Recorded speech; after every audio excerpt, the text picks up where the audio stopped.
السلام علیکم، کیسے ہیں پیارے بچوں؟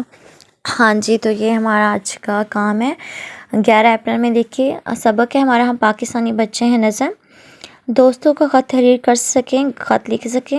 اس کا مطلب یہ ہے کہ آپ اپنے دوستوں کو کوئی بھی آپ کو مطلب دے دیا جائے موضوع کے، اس کے مطابق آپ اپنے دوستوں کو خط لکھ سکیں، انہیں مبارکباد پیش کر سکیں، انہیں بتا سکیں، ٹھیک ہے، کوئی بھی بات کرنی ہے وہ کر سکیں یا پوچھ سکیں۔ مطلب کہ آپ کو خط جو بھی موضوع دے دیا جائے اس سے ریلیٹڈ آپ کو خط لکھنا آنا چاہیے، ٹھیک ہے۔ تو چلیں آج کے ہم اپنے کام کی طرف بڑھتے ہیں۔ اس میں ہم دیکھیں گے کہ ہم نے خط کیسے لکھنا ہے اور کیا کیا باتیں کرنی ہیں اس میں۔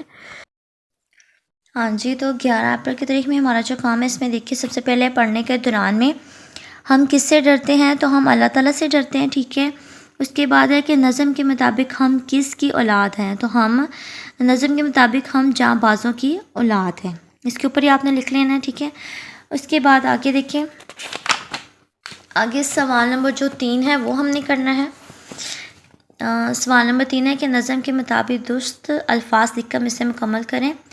ہم اپنے وطن کے ڈیش ہیں، دیوانے یا شیداں، تو شیداں ہیں۔ جو ڈیش کی اصلی دولت ہے قوم، ہم بگڑے ڈیش سنواریں گے کام، بلبل ہے ڈیش کے شیداں ہیں، چمن کے شیداں ہیں، ٹھیک ہے، یہ ہو گیا۔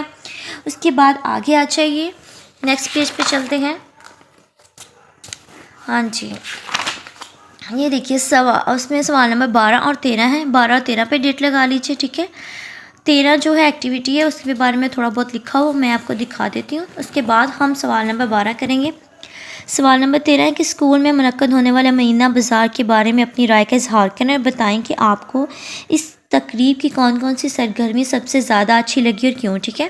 تو لکھیں کہ جمعہ کے دن ہمارے اسکول میں مینا بازار تھا، مجھے بہت مزہ آیا، رنگ برنگے کپڑے پہنے، مل کر کھیلا، گول گپے، مجھے گول گپے کا سٹال بہت پسند آیا، ٹھیک ہے۔ یہ چیز بھی اس میں آپ نے لکھ دینی ہے، یہ دیکھیے واضح۔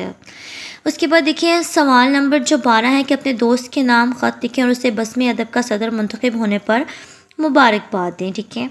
تو خط کی شروعات جو ہے وہ آپ سب کو پتہ ہے کہ کمرہ جماعت، ٹھیک ہے۔ اس کے بعد تاریخ لکھنی ہے، پھر لکھنا ہے درمیان میں پیارے دوست، بھائی ہوگا تو پیارے دوست لکھے گا، بہن ہوگی تو پیاری سہیلی لکھے گی، ٹھیک ہے۔ پھر مارجن لائن کے سٹارٹ سے السلام علیکم لکھنا ہے اور نیچے لکھنا ہے پھر ندائی علامت سے سٹارٹ کرنا ہے، امید ہے کہ آپ خیریت سے ہوں گے، ٹھیک ہے۔ مجھے یہ جان کر بہت خوشی ہوئی ہے کہ آپ بزم ادب کے صدر منتخب ہوئے ہیں، آپ کو بہت مبارک ہو، باقی گھر والوں کو سلام وسلام۔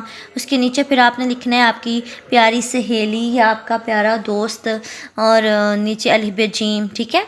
تو اس طریقے سے آپ نے اس کو لکھنا ہے، نوٹ بھی کرنا ہے، اچھے سے یاد بھی کرنا ہے۔ ہاں جی، یہ ہمارا آج کا ہوم ورک ہے کہ خط میں کس چیز کا ذکر کیا گیا ہے؟ تو جواب ہے کہ دوست کی خیریت۔ اس کے بعد ہے خط کس کے لیے لکھا گیا ہے؟ پہلا ہے والد، دوسرا دوست، تیسرا استاد اور چوتھا بہن۔ تو صحیح جواب کیا ہے؟ جو دوست کے لیے لکھا گیا ہے، دوست کو اس کے بزم ادب کا صدر منتخب ہونے پر مبارکباد دی گئی نا، تو دوست کو لکھا گیا ہے۔ تو ٹھیک ہے، اچھا کام کیجیے گا، دعا میں یاد رکھیے گا، فی امان اللہ۔